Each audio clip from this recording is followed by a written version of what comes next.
Assalamualaikum warahmatullahi wabarakatuh. Selamat malam Sobat ASN dimanapun kalian berada. Selamat datang di podcast Lacak CPNS Pemerintah Kota Ambon. Kembali bersama saya, Rahma dari Bapeda Litbang Kota Ambon sebagai moderator yang akan membantu diskusi kita dalam durasi 10 menit ke depan. Sebagai bagian dari penguatan core values ASN berakhlak, hari ini podcast ini akan mengulas sebuah topik yang sangat fundamental dalam tata kelola pemerintahan yang bersih, yaitu konflik kepentingan secara aktual. Isu ini sering menjadi tantangan tersendiri dalam menjaga objektivitas dan integritas birokrasi. Untuk membahas isu ini secara mendalam, di ruang virtual kita hari ini telah hadir dua narasumber yang relevan dengan bidang keahlian masing-masing. Yang pertama ada Pak Adi dari Dinas Pariwisata Kota Ambon. Selamat malam Pak Adi, terima kasih sudah meluangkan waktunya Pak. Ya, malam. Ya, ya, terima kasih Pak Adi. Selanjutnya, narasumber kedua kita ada Ibu Tasya dari BKPSDM Kota Ambon. Selamat malam Ibu Tasya. Selamat malam Bu Rahma, Padi. Senang untuk ikut podcast kali ini. Ya, baik. Terima kasih Bapak dan Ibu sekalian. Kalau begitu, mari langsung saja kita masuk ke substansi pembahasan hari ini. Pembahasan podcast kita hari ini akan berfokus penuh pada kajian konflik kepentingan yang sifatnya aktual.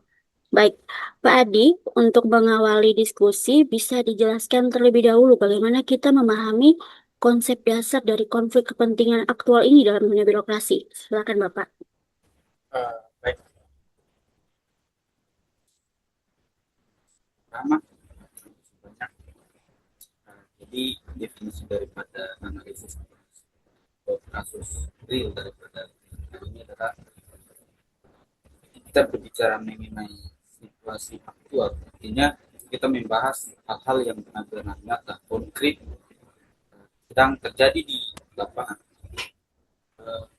Konflik kepentingan aktual didefinisikan sebagai suatu kondisi di mana sekarang ASN pada saat menjalankan tugas pokok, fungsi dan wewenang jabatannya secara real telah terpengaruh oleh kepentingan pribadi, kepentingan keluarga maupun ikatan kelompoknya. Dampak langsungnya adalah objektivitas keputusan yang diambil menjadi cacat atau uh, tidak terkompromi. Itu Ibu. Iya, baik Bapak.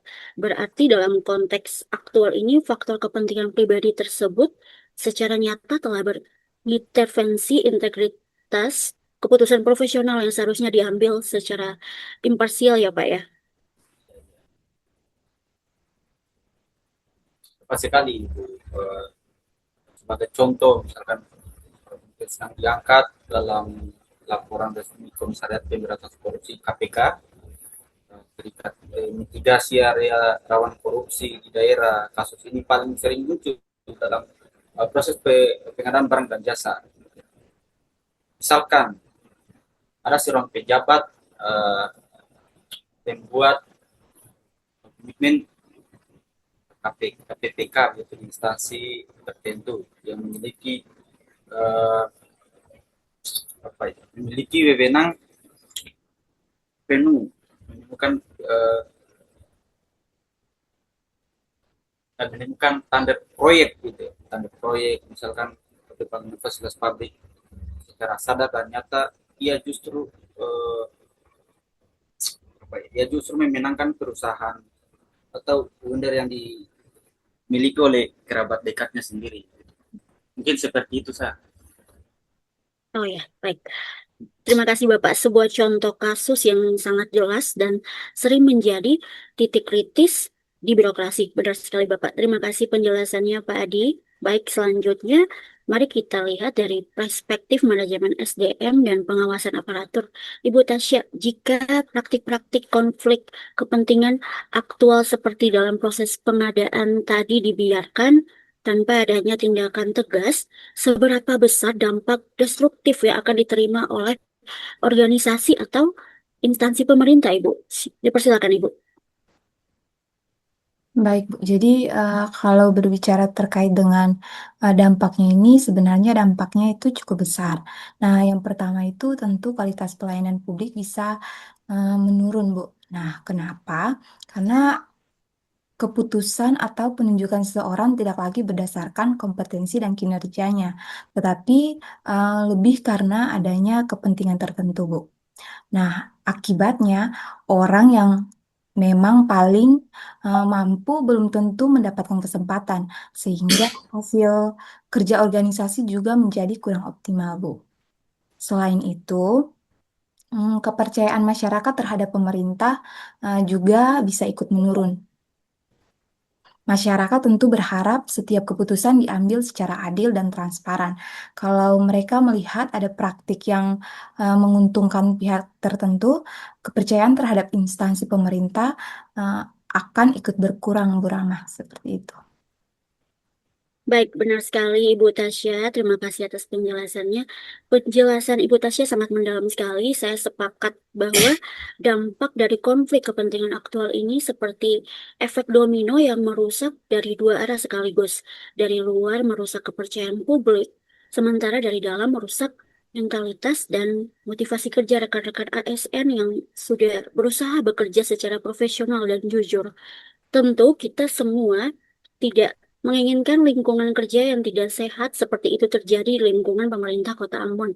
Oleh karena itu, bagian penting berikutnya adalah bagaimana solusi atau langkah konkret yang harus ditempuh organisasi untuk mengelola konflik kepentingan ini agar tidak menimbulkan dampak negatif.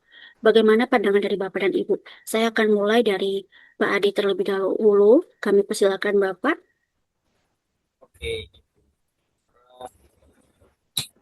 mungkin langkah konkret pertama harus dimulai dari instruksi pengawasan preventif yang kita yaitu melalui deklarasi konflik kepentingan, pengaturan tata kelola yang baik. Setiap pegawai atau pejabat yang merasa memiliki keterikatan personal atau keluarga atau dengan bisnis dengan objek yang sedang diputuskan wajib mendeklarasikan secara tertulis kepada atasan langsung. Setelah itu pejabat tersebut harus menarik diri dari seluruh proses pengambilan keputusan agar uh, independensi apa ya tidak ada uh, adanya intervensi pihak lain hingga hal tersebut tetap terjaga. Ya, baik Bapak. Terima kasih Pak Adi untuk solusinya yang sangat baik. Saya akan beralih ke Ibu Tasya. Bagaimana Ibu solusi atau langkah konkret yang harus ditempuh organisasi untuk mengelola konflik kepentingan ini agar tidak menimbulkan dampak negatif? Silakan Ibu. Baik, Bu. Menambahkan penjelasan dari Pak Adi tadi, pencegahan konflik kepentingan sebenarnya harus dimulai dari budaya organisasi. Nah, kalau di BKPSDM, nilai akuntabel dan core value ASN berakhlak harus benar-benar diterapkan dalam setiap pengambilan keputusan. Nah, selain itu, adanya whistleblowing system atau kanal pengaduan pengaduan juga sangat penting agar pegawai dapat melaporkan dugaan pelanggaran dengan aman dan tanpa rasa takut.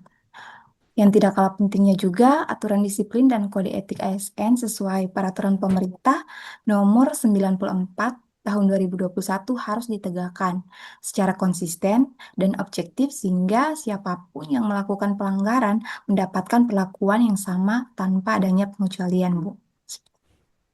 Iya, baik. Luar biasa sekali diskusi yang sangat padat dan berbobot dari Bapak dan Ibu narasumber sekalian. Dengan demikian, kesimpulan penting yang bisa kita petik adalah bahwa konflik kepentingan aktual merupakan ancaman nyata bagi profesionalitas birokrasi, bahwa dampaknya dapat kita mitigasi melalui transparansi deklarasi dini serta menegakkan sistem pengawasan yang konsisten. Wah, baik, tidak terasa kita sudah berada di penghujung durasi podcast ya Bapak Ibu. Terima kasih saya ucapkan yang sebesar-besarnya kepada Pak Adi dari Dinas Pariwisata Kota Ambon, juga Ibu Tasya dari BKPSDM Kota Ambon agak untuk pemikiran serta wawasannya yang sangat berharga sekali di ruang virtual ini. Semoga diskusi ini bermanfaat bagi kita semua dalam upaya peningkatan integritas aparatur. Terima kasih Bapak Ibu. Terima kasih, Bu.